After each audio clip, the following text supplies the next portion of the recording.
2025-26 पर बोलने का जो अवसर प्रदान किया उसके लिए मैं धन्यवाद जोहार करना चाहूंगा। मैं भारत आदिवासी पार्टी की तरफ से देश के आदिवासी, दलित, ओबीसी, मुस्लिम, अल्पसंख्यक, गरीब, मजदूर एवं इस देश में रहने वाला प्रत्येक गरीब वर्ग का व्यक्ति जो मानवता और भारत देश के संविधान में विश्वास करता है, उनकी तरफ से बोलने के लिए खड़ा हुआ हूं। आज देश का पढ़ा लिखा, डिग्रीधारी, शिक्षित, बेरोजगार युवा 200-300 रुपए में दिहाड़ी मजदूरी करने के लिए मजबूर हो रहा है, और जो दूसरी तरफ जो विदेश में जा रहे हैं, जो रोजगार के लिए वो दोबारा पैरों में, हाथों में बेड़ियां लेकर वापस लौट रहे हैं। ये हमारा देश की स्थिति है, पढ़े लिखे विशेषकर बेरोजगारों की। आदिवासी समुदाय ने जितना प्राकृतिक आपदा का कहर नहीं झेला है, उससे ज्यादा हजारों सालों से शोषण, अत्याचार, विस्थापन जैसे मानव निर्मित आपदाओं के कहर से जूझा है। और उसका अगर उस आदिवासी समुदाय को आधुनिकता की लाइन में लाके खड़ा करना है तो विशेषकर एक आर्थिक पैकेज देने की आवश्यकता है, और साथ ही संविधान के अंदर जो प्रावधान है 5वीं अनुसूची और 6ठी अनुसूची का, और विशेषकर पैसा एक्ट को उसको धरातल पे लागू करने की सख्त जरूरत है।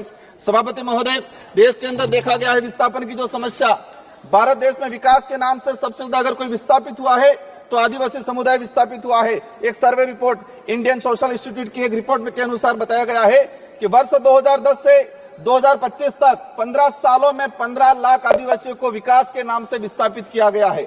वर्ल्ड बैंक की रिपोर्ट में बताया गया है कि विस्थापन आदिवासी समुदाय में से 50% आदिवासी परिवार पुनः विस्थापित नहीं हो पाते हैं।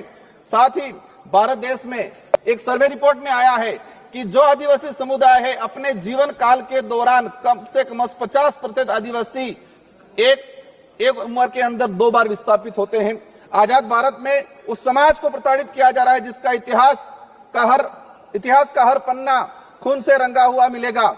क्योंकि आदिवासी जल जंगल जमीन की लड़ाई के लिए, देश की रक्षा के लिए मुगलों से, राजा रजवाड़ों से और अंग्रेजों से लड़ता आया, कभी झुका नहीं। लेकिन आज उनकी हालत बेहद बेहतर है। पिछले 10 सालों में भाजपा सरकार द्वारा धर्म की आड़ में कलम कागज के हथियारों से आदिवासियों के अधिकार, जल जंगल जमीन को हड़प कर आदिवासियों की मानसिक, आर्थिक, बौद्धिक हत्या करने का काम किया गया है। सभापति महोदय, आज बजट में सशक्त भारत बनाने की बात चल रही है। बनना चाहिए, हम भी चाहते हैं, हमारा देश मजबूत बनना चाहिए, विश्व शक्ति बनना चाहिए। लेकिन स्थिति क्या है? हमारे देश का जो भविष्य कुपोषण की बेड़ियों में जकड़ा हुआ है।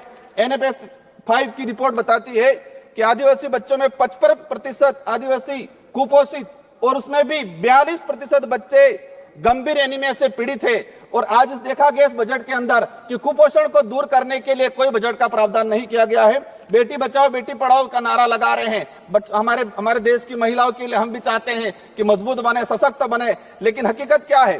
देश के अंदर देखा गया है कि आदिवासी समुदाय में विशेषकर हर तीसरी महिला कुपोषण का शिकार है और हर दूसरी महिला एनीमिया का शिकार है। आदिवासी बच्चों में शिशु मृत्यु दर राष्ट्रीय औसत से 30% अधिक है। 5 वर्षों से कम उम्र के आदिवासी बच्चों की मृत्यु का अनुपात राष्ट्रीय औसत से 61% अधिक है।